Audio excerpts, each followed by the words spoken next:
Welcome to this edition of the Million Dollar Mastermind podcast.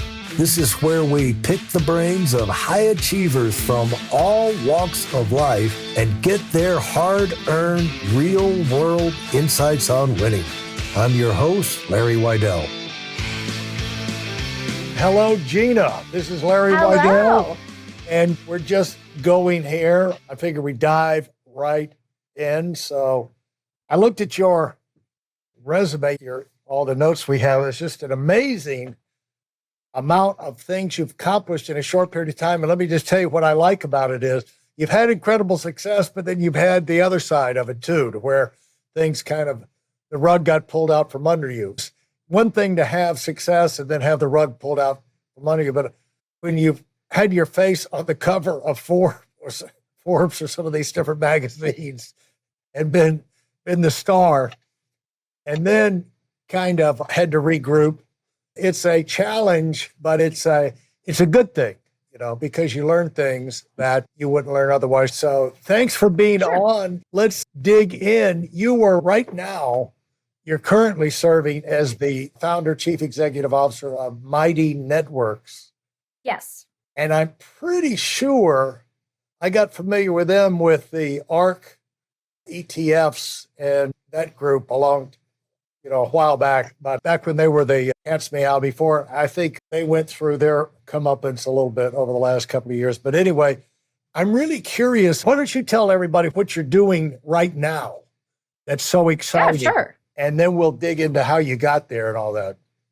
Great. So I run a platform called Mighty Networks, and we give people a way to create what we call people magic. And what that means in practice is we serve brands, entrepreneurs, and creators who want to bring a community, online course, challenges, events, coaching together in one place under their brand. And what makes a Mighty Network special and different than anything else out there, whether you're thinking, a Facebook group or a course platform or Slack, Discord, you name it, a bunch of other things that are out there, is that we create people magic. We use advanced software, we use automation, and yes, AI to surface the most relevant and interesting members in your community or course or paid membership or event or challenge to each other. So my team came to me last year and it was fantastic. They basically were like, Gina, we have the data. The thing you've been saying for a while now, that the most powerful businesses today are created through a network of people that get more and more powerful and more valuable to every member with each new person who joins and contributes. They could show with 93% accuracy that a community, paid membership, course, you name it, is made or broken, successful or fails based on one factor alone. And that is member connections. How frequently people talk to each other, how much people are actually communicating in the chat or in the comments. So we have gone all in at Mighty Networks to be able to use software and really push the envelope on making a community run itself, and not only making that possible, but making it extremely valuable. So we have hosts, as we call them, on Mighty Networks who are making anywhere, today, we have more $1 million communities than any other platform. And that is $1 million being generated with 98, 99% margins, because the software is doing all of the work to introduce members to each other around the purpose, around the reason they're coming together in that community. Yeah. Now, let's talk about that. Yeah, it's a bottomless pit of interesting things you've raised. And I love the fact you're calling it a pit. Yeah. A fascinating tapestry. Yes. And it's what a wonderful pit it is. And so the thing is wonderfully interesting pit of topics. And so the thing is, like, how did a beautiful young lady like yourself get involved in becoming such an expert in this field that seems so complicated? It's just like, where did you come from? Well, first of all, thank you. I appreciate that compliment. Turns out you can be a beautiful young lady and attracted to really complex and interesting topics. But You're grew up kidding. in. You're kidding. That's a revelation. we have more than one purpose. No, I grew up in Cupertino, California, in the 70s and 80s. So I was always around the power of technology. That was something that we were raised on. Plus, I grew up in a very tight-knit community. It turns out if you want to create innovation, if you want there to be new solutions to things, bringing people together who are curious, who have a common interest, a common passion, a common goal, and giving them not just the time and the space to tinker and discover, which was what Cupertino was in the 70s and 80s, but to also find and do interesting things with each other. That is what unlocks innovation. It's why most new things have come out of a scene, whether that's Seattle grunge music or whether that's the Enlightenment, whether that is Silicon Valley. You have these moments in these times, these communities, and that is really how things get unlocked. So for me, being from there and being surrounded by systems thinkers and people being able to showcase. Surrounded by systems thinkers. This is not a phrase that I know that I've heard often, but is very, very illustrative. Yeah. Well, when you think about what is engineering, it is understanding how a system works, whether that system is a car, whether that system is a computer, whether that system is a people and an organic set of people coming together to achieve something, to build something, to invent something. And so being around systems thinkers and having my own fascination being with people, and specifically, like, how does something go from being nothing to something? How do we have a world and a culture where smoking was the utmost sign of sophistication to smoking being something that sophisticated people do not do? Yeah. What are the dynamics in creating new cultures? That was always the thing I was the most interested in and remain really interested in. How do you create systems of people that really allow each and every one of us to live a more interesting, a more fulfilling life? Well, it turns out there's a formula, and it turns out that there are really cool and interesting ways to find your people. Obviously, this is a thing, and that has been worked down through history, from Greece and Athens, where you had all these thinkers there, and you had the Renaissance, you had all of these people in Florence, the hotbed of all of that art and painting and all the studios there. Greenwich Village with the music scene, in Paris with the artists, All the scientists and scientific exploration of London in the 19th century. Yep. Yeah. So everybody knew each other. Motown came out of Detroit, this, a neighborhood. Obviously, this is a thing. And this is a thing where, what we talk about on this call and why the kind of guests we get are people who wanted to do great things with their life, are excited about doing great things with their life. And we attract people like, I don't want to live average, I want to do something great. And I feel like I've got the capacity to do that. I need some direction. I need some ideas. And the best way to pick that up is, like you said, this is another informal version of what you're doing, which is because the thing is, like, what happens, why this works, okay, I'm selling people on what your validity of your thing. The reason it works is, like, I don't know what you know.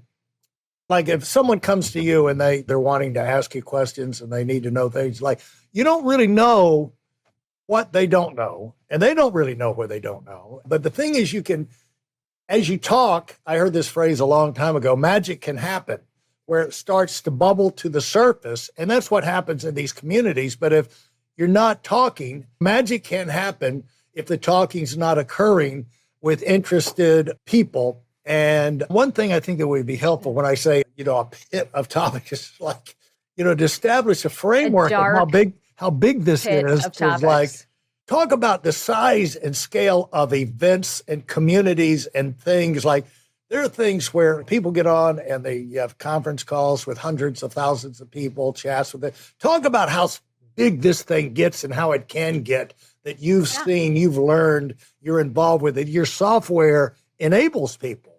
So we absolutely have mighty networks that have hundreds of thousands of members.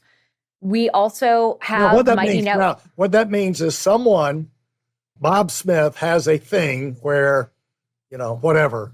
And a lot of people are interested in that. And so he draws interest. Now, that develops into a network. You say Mighty Networks, it creates a network, like Bob will have his network. And you'll say on many of these single networks, hundreds of thousands of people will be in there. And they don't know about all your other networks. They just know about this one. Is that right? That's right. It's very similar to having your own website, or if you have ever seen or heard of Shopify as a platform for e-commerce. Right. And everybody has their own store on Shopify. The same thing is true for a Mighty Network. The difference is that a Mighty Network is there to bring people in, have them create accounts, and meet each other in pursuit of a 30-day challenge, or in pursuit of or consumption of an online course, or for a paid membership, or we actually have a lot of live streaming and events. So in your example for Bob Smith, the network is not around celebrating Bob, typically. Right.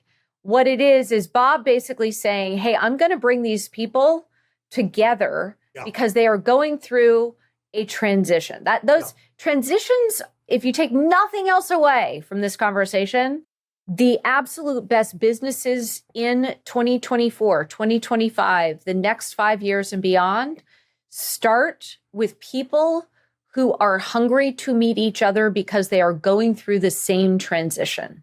Correct. And that has been a concept that, as we've gone out and really started talking to people about that, what we call people magic and people magic profit, that has been incredibly popular because so much of entrepreneurship today is, start with your niche down. It's all about niches. The problem is that no one really can kind of get their head around, what's my niche? Is it big enough? Is it small enough? Like, what is it? For us, especially because we're dealing with people, and people businesses are by far going to continue to be the most lucrative. And I'll give you some examples in a moment.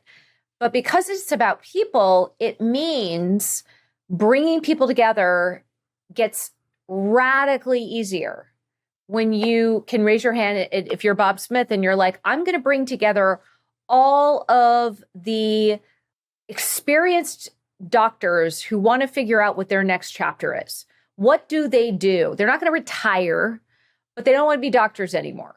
So what and how can those doctors meet and build relationships with each other in pursuit of a process, a program, a framework for them to be able to figure out what it is they want to do next?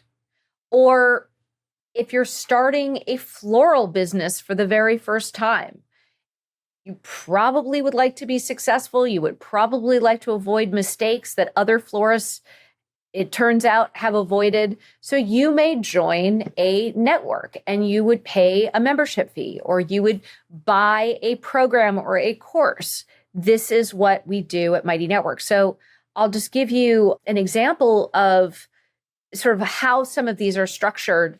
So we have, on average, people setting up a Mighty Network and other people coming in and purchasing access to that Mighty Network because it has courses or a membership or challenges or events.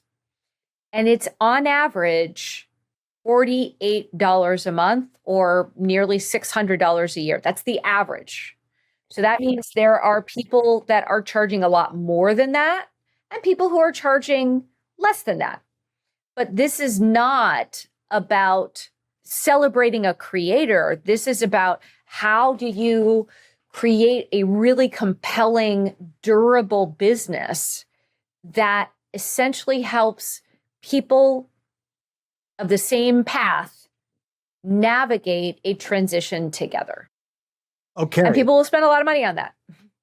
Okay, now, what are the kind of things that people are able to do once they get their network and their community going?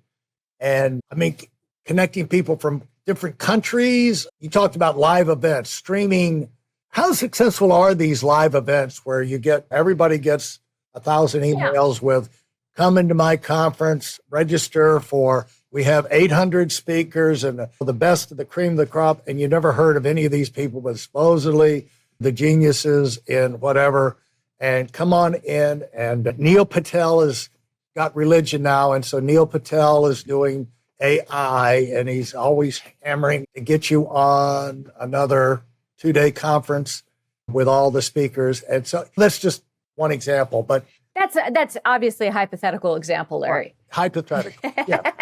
That's a hypothetical. You're like, I just looked in my inbox and that is what I have. So let's talk about that. So that is really about, I talk out at you, you talk maybe back at me, but no one's actually building relationships in a 2-day summit that is live streaming. We have live streaming because our hosts, as we call them, those are the brands, the entrepreneurs or the creators, do want to run live events occasionally, but with a different intention. Okay. With a different intention. And that intention is to get members to meet and build relationships with each other. Right. A lot of the people that are running really large online events, which are essentially webinars, which are essentially lead magnets for you to buy their programs, which is absolutely fine. Yeah. But we're talking about something slightly different. And I think it's really where the world is going to continue to move, which is smaller and more intimate groups of people who are on the same path, who have a host or a guide setting up for them a framework, a quest to go on, if you want to be fun about it, together with each other. So for example, the idea that you could design the next chapter of your life. Well, at the end of the day, for you to design the next chapter of your life, again, that transition, you're going to have to do something yourself. You can't just sit back and listen to 14 speakers and great, you get inspired, but like what, then what? Right. So the then what, I think, is going to become more and more profound and more valuable for more people. Yeah. And what is that? So that is, okay, I want to define the next chapter of my life. I join a mighty network. Within that mighty network, the host of that mighty network is giving us a framework for the questions to ask yourself. And I can see who are the members near me, who are the members like me, who are the members who care about the same things.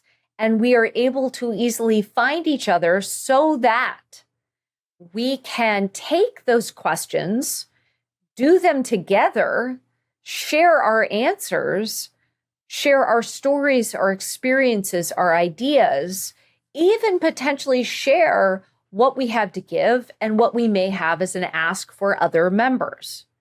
And now all of a sudden, think about it this way. You're a creator in social media, or you're running these large seminars with 14 inspirational speakers. Well, the people that are there, a percentage of them are going to join your program, which might mean that they're buying a lot more content from you. And maybe, just maybe, there's like a Facebook group over to the side or a Slack group over to the side somewhere.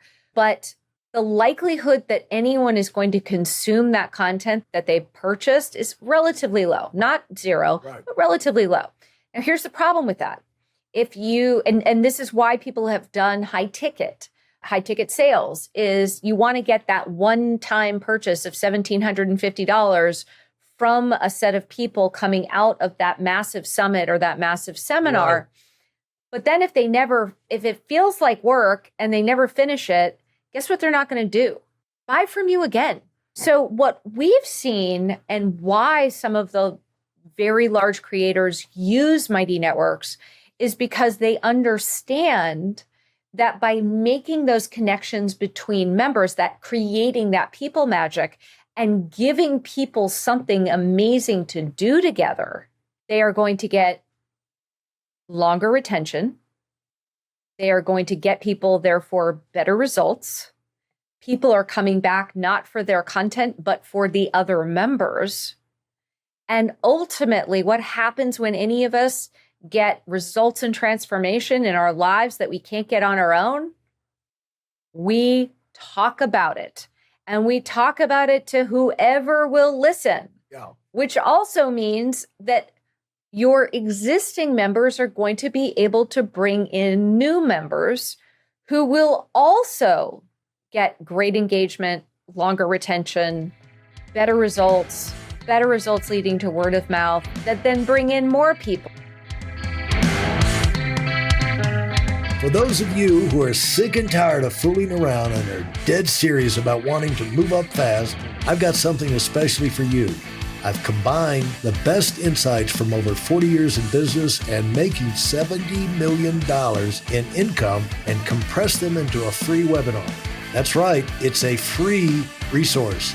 If you want to find out exactly what the concepts are that I use in coaching $1 million earners, register now at WeidelOnWinning.com. You'll discover the 5-part framework used by so many to reach their financial, personal, and professional goals. You can find that link in this episode's show notes.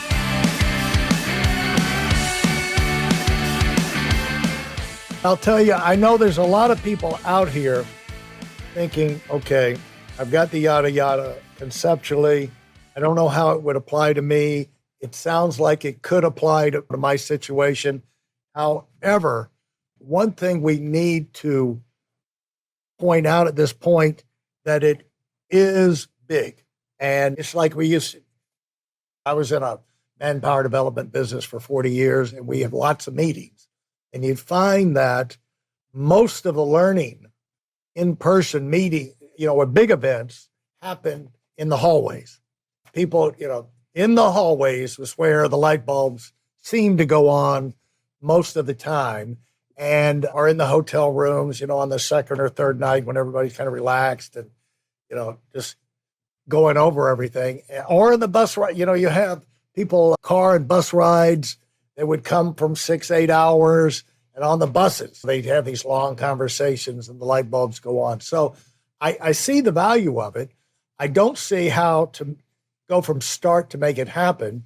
But what I do know is that you know how it works. And let's just say one thing, that this is big. This is something that probably, I've got a guy named Randy. He's a young guy, and he started, I think he's immigrant from somewhere, and Hispanic. He's Hispanic family. But the thing is that he started a car wash thing. And I got himself a van and put things on the side. He's got him and his buddy. And they do a great job. Well, then he started to do some YouTubes, a little simple, how you do car detailing. And he became a huge hit. Before you know it, he's on CNN as a young entrepreneur of the year. And Randy, he's becoming a YouTube star. Now, I could see Randy building himself, extending this another step to where he gets them from all over the world at all socioeconomic levels wanting to, my father was a big washer and waxer of the car, and I did not get that gene. I do believe in genetics. It skipped a generation. My oldest son has that gene. And, wow. But I do not have it, and my youngest son doesn't have it. But there are a lot of people who have that. And with Randy putting this on YouTube, little simple type things, and he's just become this phenomena.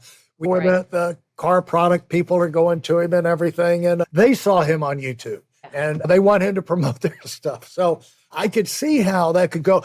Tell people how big this, I just want to establish in this comment that you can figure it out. It can happen, and people are doing it. You started Mighty Network. Well, let me just address that. So you're thinking about big in terms of like, can you get 200,000 people on a live stream together? And I want to offer a different way of thinking about it. I'm just talking about big in terms of justify your time. It's where, yeah, well, I'm going there. So hold your car washes. Okay. As I mentioned, but it might have gotten lost, is we have more $1 million communities today with 99% margins being created. And it is because when you are charging $600, $1,000, $5,000 per year and providing value from that comes from being the person who brings others together, these businesses get big fast. So it may be 1,000 people paying you $1,000, and we have those in spades. So some of our biggest networks are anywhere from $15 to $20 million a year with 99% margins, which means you are keeping more and more of that money for yourself than paying it because you have to scale a big team. So coming back to Gary, is imagine that he could, in addition to showing the how-tos, also talk about how to buy and run a car wash. Because when you can buy and run a car wash successfully and you're bringing in, I don't know, if that's $500,000 a year, you're probably willing to spend $1,000 to be able to make sure that you're building it as efficiently as possible, you're marketing it as efficiently as possible, you are hiring people and running it as efficiently as possible. That is where people are really making a lot of money today, is in these professional networks, health and wellness networks, and then other important interests, these other life transitions. You can imagine, why would somebody pay $1,000 or even $5,000 to be a part of a network of car wash owners who are actually helping each other build successful businesses, especially because it can be, as you said, people all over the country or all over the world. And there's a lot of similarities in terms of how they're going to go get customers to bring in other customers and the like. And this turns into, for you at Mighty Networks, it says, and I'm sure these numbers, when we get them, they're always wrong because they're later. Because we certainly didn't give them out because we haven't talked publicly about it. But it's like supposedly 370 million in creator earnings in 2023. Well, that's true. That seems like a big figure. Yes, and it's larger today, obviously. And now, what is creator earnings? What 370 million? That means, yes, so that basically means all the Randys out there who are running their Mighty Networks. When you add up how much money that they are making on our platform, it is north of $370 million today. Wow. Unbelievable. And so this is not your first rodeo on this. You co-founded a company called Ning, which is a global platform for creating social networks. Mm-hmm. And how is creating social networks different than creating communities, like what you're talking about here? Yeah, it's basically the same thing. The only difference is we were doing that in 2007 to 2010. And Mighty Networks is taking advantage of all of the intelligence and all of the most modern software to be able to make those relationships work between members in new and interesting ways. Well, what we like to do here is to pick the brain a little bit of your journey. And it's like, because along the way, right from the beginning, you made choices. We all have choices, forks in the road, and you don't end up in a place like you are unless you make, most of them have been right. Maybe they're not all right, but most of them are right. And so what informed your decision? How did you grow up and look at life? What were you thinking about as a young person growing up, and what attracted you to where you say, this is really fascinating for me? And what did you think about? Were you an athlete growing up? I was. Yeah, so I was an athlete. I always knew I was going to run something, and I was super entrepreneurial as a kid. Why was that? How do you come up? Because how do people get? I always knew that I was going to be a leader. I was going to be in charge of things. So, like, where does this come from? Certainly the family I grew up in. Yeah. My father kind of could walk into just about any room and figure out what was needed to lead the room. So that was always something that I saw modeled. And I wouldn't say I had his skills or talent for doing it, but it was just always something How old were you when you noticed he had that ability? I don't remember a time and a place where he didn't. So, and he was a high school history teacher and then a school administrator. And he was a coach. And I remember going to the high school that he taught at when I was just a little kid. And it looked really fun and he was having a good time. Yeah. So he also followed his passions, as did my mom. And so I always had models and role models of people who were curious and engaged and excited about trying new things or building new things and going, when they did something, they did it to their full effort. Yeah. And so I just always saw that. And I would say there were high expectations for my grandparents also lived around the corner from us and were really involved in the community in Cupertino. And it just always felt like something that was fun and exciting to do, which was to lead. But I also feel like it just was something that was never in doubt for me. I don't know. I wish I could say that it was a lightning bolt came and struck me down, but that just wasn't the case. It's funny that you were in Cupertino. You know, all the Apple devices come with the watches. The home base is time in Cupertino. You know, That's true. There might be something in the water there, or the mentality there, or the neighborhood there, but it was safe to say that you learned about winning and being successful and doing well at an early age, and that was attractive to you. Yeah, I think that's fair. And so when did you start to take on your uniqueness, you know, as far as your skill set, your really primary interests? Any role models? Yeah, I have no idea. I have followed my interest and my curiosity ever since I can remember. And I found it in things, like I was saying earlier, biographies, history, political science, and just like, how do things work? And how do people work? I was never interested in psychology or sociology necessarily, because I thought that the people systems was the thing that was really interesting. But yeah, so that was my interest. I loved sports. I played college field hockey and soccer as a kid. I played a lot of soccer, and then I started playing field hockey in high school. And I loved sports, and I remain somebody who loves sports. And I think being on a team is truly one of the best things that we can possibly do. Well, I bring this up occasionally. My Apple computer and all of that came from the San Francisco Home Brew Club, and they worked off the Altair 8800, which was the first computer, and that computer was invented by my cousin, Edward. Oh, that's cool. Down in Albuquerque. And wow.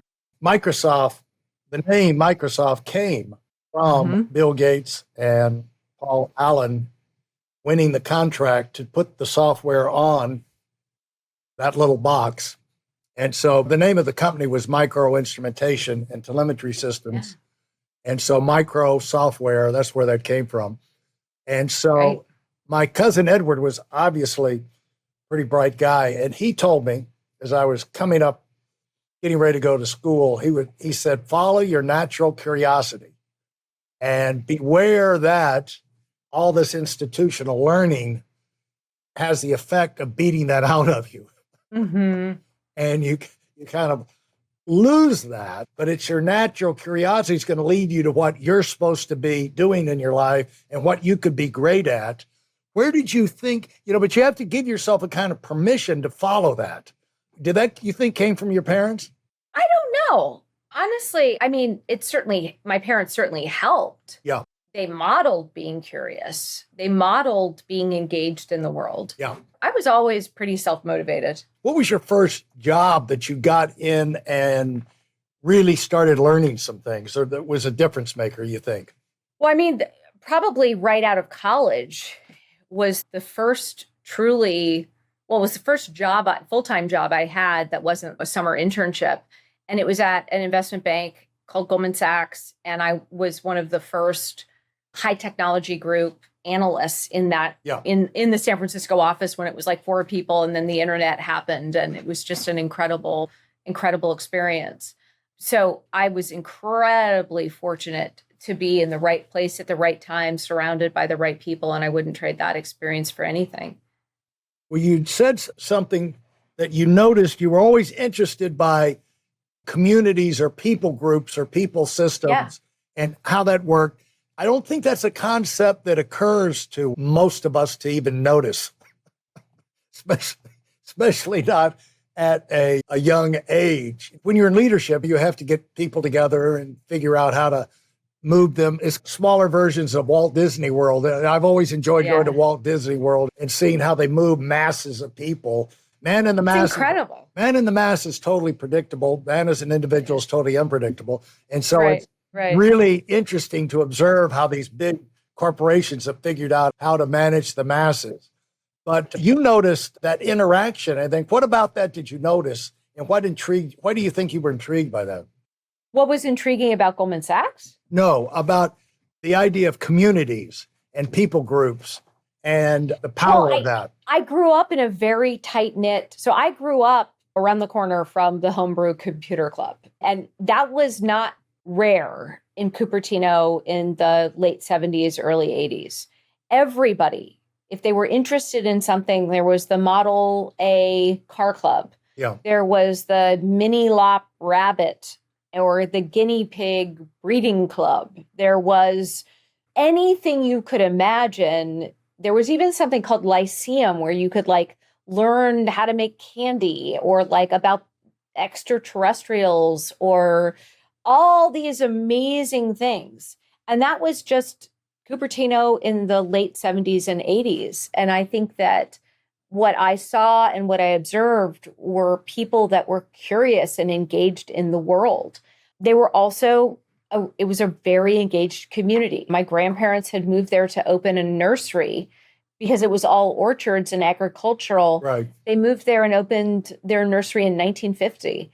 And they were members of the Lions Club and the Dioro Women's Club. And all of that was what I was born into.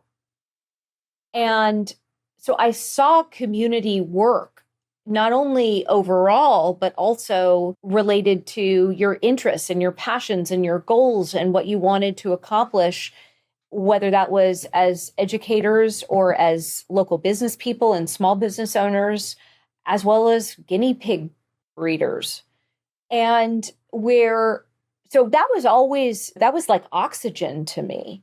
And then when I was 11, my father was killed by a drunk driver when he went on a National Guard trip to Jackson, Mississippi, and just never came home. Wow. And thank you. But what was so powerful about community, and I think that the intellectual puzzle of people and how they do what they do, and you said it so beautifully, as a system, they're relatively predictable, which means you can build things for them. But the way that community is there to lift you up when you fall is also extremely profound. And I think that there is no other dynamic in our lives that is the first place you go when something great happens and the first place you go when something terrible happens. And it's one of the reasons why I think taking advantage of modern technology and what is possible to create community, just again, what we do, is so important. we can hear all the stats and all the hand-wringing stories about loneliness and loneliness epidemics, but the only way we're going to actually address that is to bring a community renaissance back that take advantage of those things that I lived in my life and you lived in your life, when you could meet people and we were actually better at people stuff because it wasn't necessarily all being generated or filtered through a supercomputer in our pocket. Right. And what led you to co-founding a social media company? I didn't. No, we're not. I've never, like, what I do and the kind of software I build is not social media. Social media is I talk out at you. I'm focused on building the biggest following that I can. You might talk back at me, but no one's actually talking to each other. That's social media. Okay. What I build and my team builds is social networks. And networks are about how do I meet the most interesting and relevant people who are on the same path, who want the same things, who want to live through or navigate the same transitions that I am in right now, who I can learn from, that I can build relationships with, that I can go on the path together. Yeah. That is very different than I'm going to create content 5 or 10 times a day. I'm going to post it and I'm going to watch my view count. How did you notice that? Because you obviously noticed it early on because you started Ning in, 2005, something like that? What were you noticing that caused you to say, we've got to go in a different direction, or we've got to provide something different? Oh, none of us knew. None of us who were building things in 2004 knew that we needed to go in a different direction. Okay. So the story is that I was in a community, a very tight-knit community here in Palo Alto. I was running my first startup, which did advertising, tracking, measurement, and optimization that we ended up selling. And as part of that, in our sort of small, tight-knit group, Reid Hoffman was a good friend of mine and was like showing me all of these really new and interesting things that were being created, like Friendster and MySpace, right, and all of these new, and he was really passionate about it, which is why he started LinkedIn. And then separate to that, I was good friends with Mark Andreessen, who sat on the board of that first company, that advertising company that I was a co-founder of. And I was learning all sorts of really interesting things from him. And I was like, hey, my friend Reid is doing all this cool stuff. And have you checked out all this like user generated content and, these really, really early social networks? And he was like, that's awesome, was super supportive. And, then came to me and was like, hey, what if we created a platform for creating social networks? Right. So instead of one big monolithic social network or 3 monolithic social networks, what if, similar to the browser and similar to unlocking millions of different websites, there were millions of different social networks that could be created? And that was the genesis and founding of Ning. It turns out Mark is a very smart guy, and we were just off in terms of what the software could do in 2007 versus what the software is going to be able to do in 2027. Right. And that idea was simply ahead of its time. And so the reason that I started and continue to be more bullish on creating your own community, your own social network, very much the same ideas, the language has changed a little bit, is because people love people. And now the software is getting sophisticated enough to play the role of amazing host in people's lives. So being able to, because think about it, it's like the best parties that you've ever been to or the best events you've ever been to, you walk in and the host of that party immediately is like, oh my God, Larry, I'm so glad you're here. I really want you to meet Gina because you guys have this interest in common. So what does that host have? That host has 2 things that now software has the ability to do even more effectively. That host has data and natural language. Yeah. Data and natural language. And that host can make connections, both obvious and not so obvious, when they have data and then they use natural language to make the connections. Yeah. So what we are doing at Mighty Networks is building the software that can play that role of host, which has all sorts of benefits. You get to meet amazing people. You get to go on quests together. You get to see and experience different ways of living your life and navigating transitions that otherwise we've moved away from doing it in community to this idea that you're going to just consume a bunch of video content online and maybe add some comments, and that's going to be how you learn anything and change your life. Well, we've never learned anything or changed our lives that way. Yeah. We have only learned things and changed our lives in community with other people. Yeah. And so that's why I'm so passionate about what we're doing at Mighty Networks and how we're doing it with People Magic, is because this is taking advantage of what is now possible that I've been patiently waiting for in some level for many, many years. How about sharing what it's like from that initial thing you became?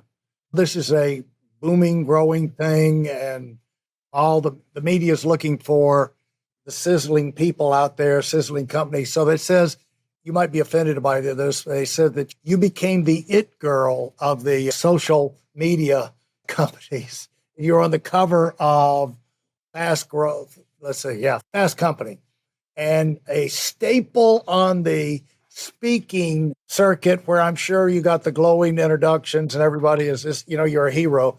And what did that do for you? What would you tell people? Because if people, I like to prepare people for success. People are all the time preparing for failure.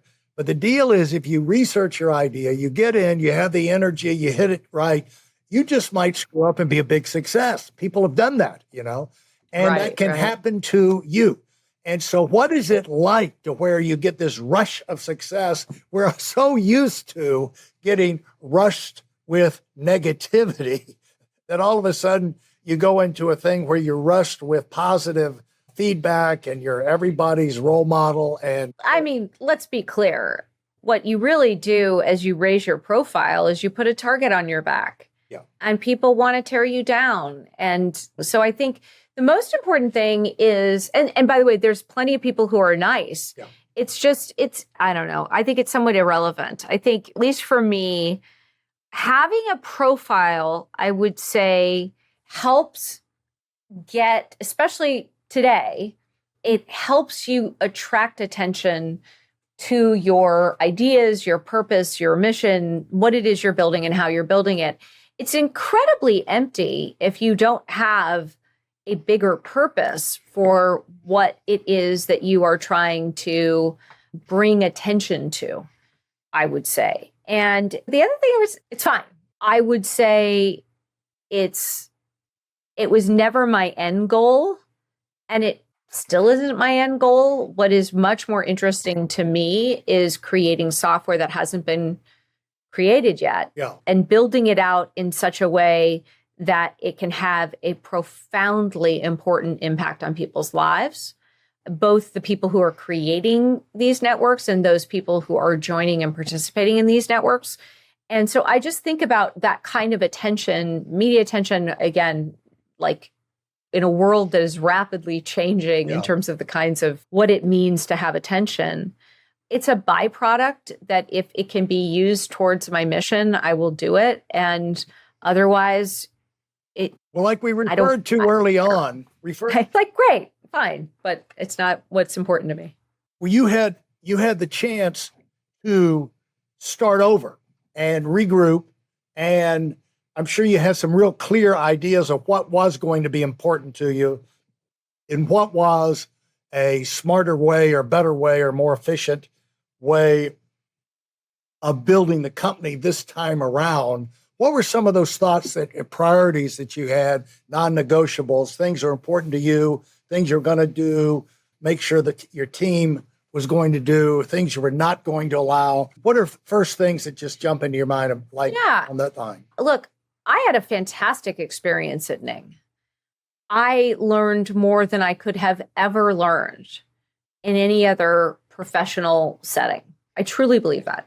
So for me, it wasn't like Mighty was about regrouping. It was about continuing the mission. And it was about continuing the mission in ways that would allow us to take advantage of the latest technology to do the things that had not been done before. And we're just getting to a point where they are possible now. So that was my experience. What I would say is it was never about the cultural pieces. It was never about like, I need to be a different kind of person or a different kind of leader. Certainly growing up and maturing is always awesome. Like that's fun. There were two specific strategic things that were important to me in starting Mighty Networks. Number one is that we were a SaaS company, not an advertising-driven company. Ning thought it was an advertising model when it was a SaaS company, and we just didn't know it at the time. The second thing What does that mean? What does that mean? What did you just say to me? Yeah.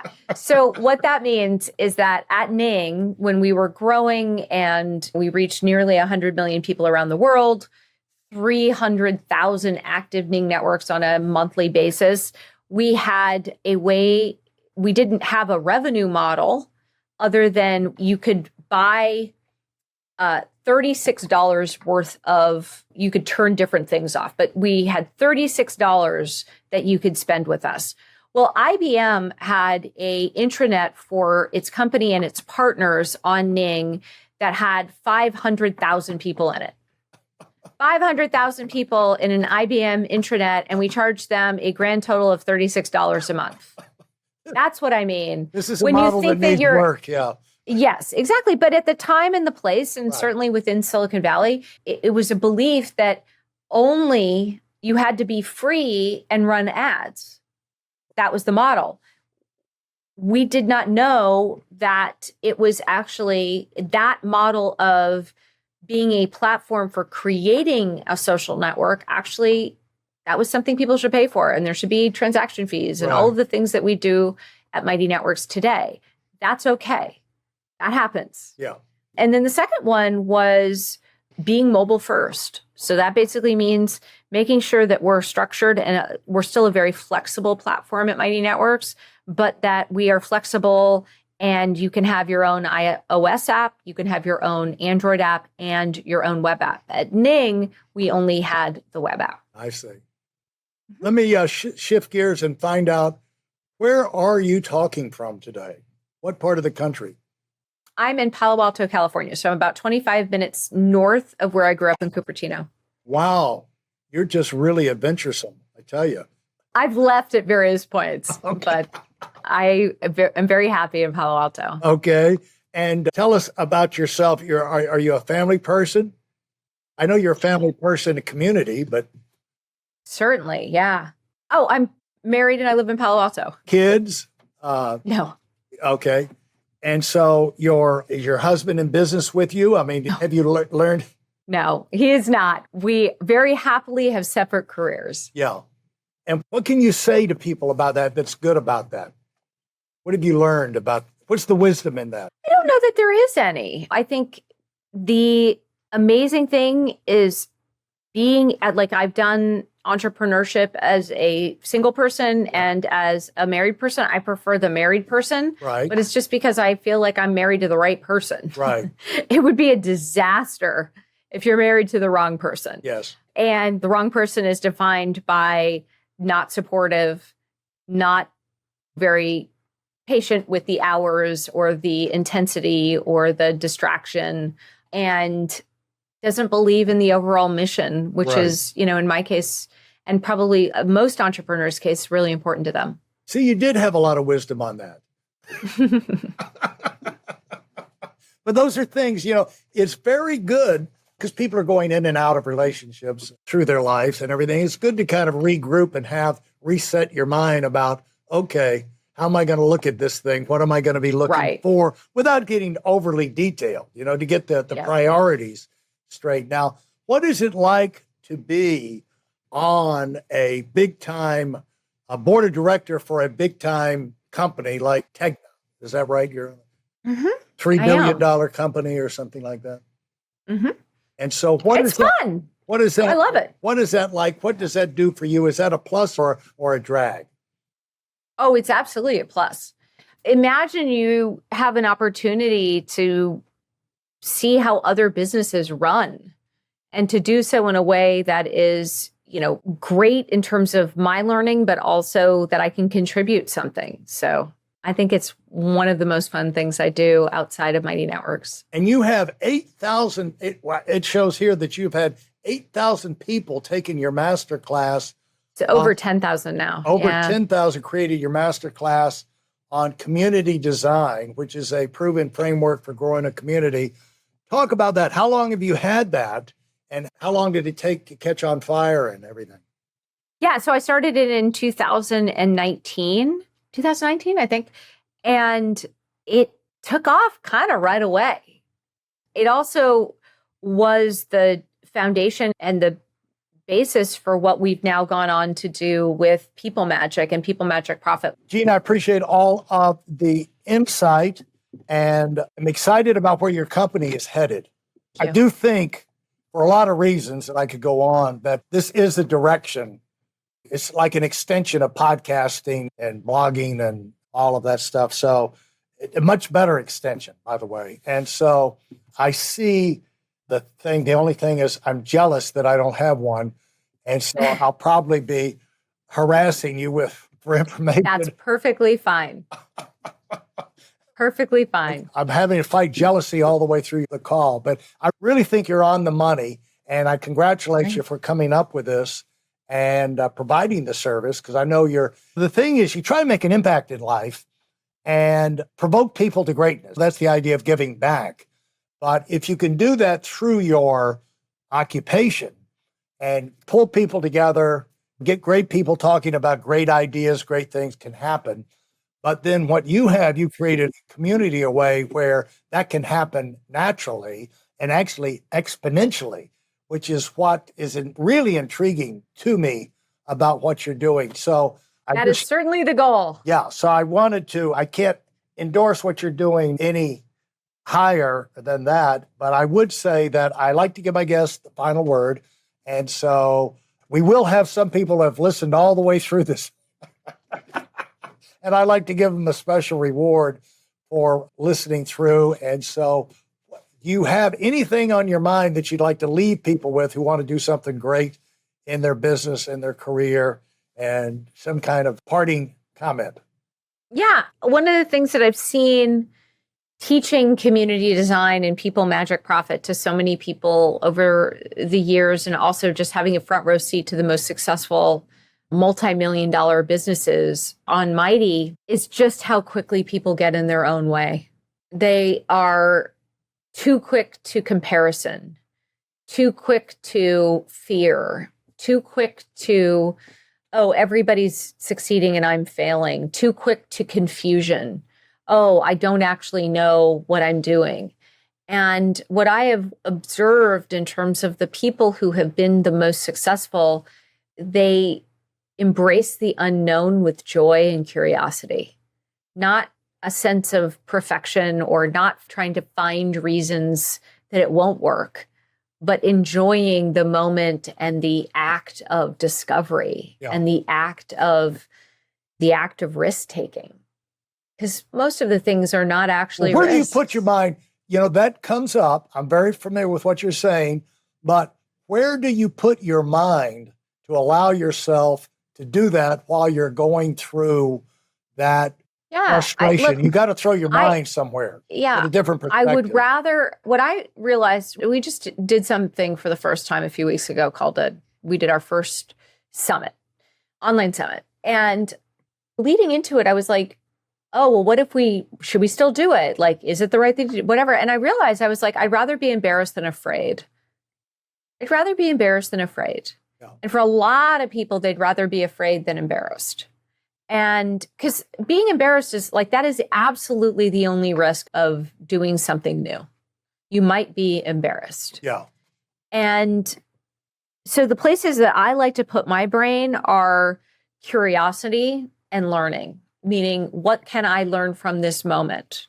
What can I take away from this experience? And I found when I can reframe that and be curious, the fear is channeled into something really productive. Yeah. And another way of looking at it like that is like, say to yourself, I am at a point because it's like, and that's a point where I can either move forward and learn something or back away. Like you said, I'm afraid of whatever. But when you're at that point, you work yourself through what you know, and you're at the point of what you don't know. And so if you keep on charging, you're probably going to learn some things you didn't know and probably use that information the rest of your life. So great insight. Appreciate that. Wish you the best and look forward to talking again and seeing what new adventures you're going to get in with the mighty networks. Thank you. Thank you for listening to this episode of the Million Dollar Mastermind podcast. Commit to your personal and professional evolution with our free training video. It's designed not just as an educational session, but as a transformative journey for those bold enough to aim for the stars. This isn't just any webinar. It's a roadmap to achieving the extraordinary. It's tailored for those who dare to dream big, and yes, it is completely free. Join us in a network of ambitious professionals ready to take their careers to new heights. Secure your spot now at weidelonwinning.com and let's unlock your potential together. Thanks for being part of this community.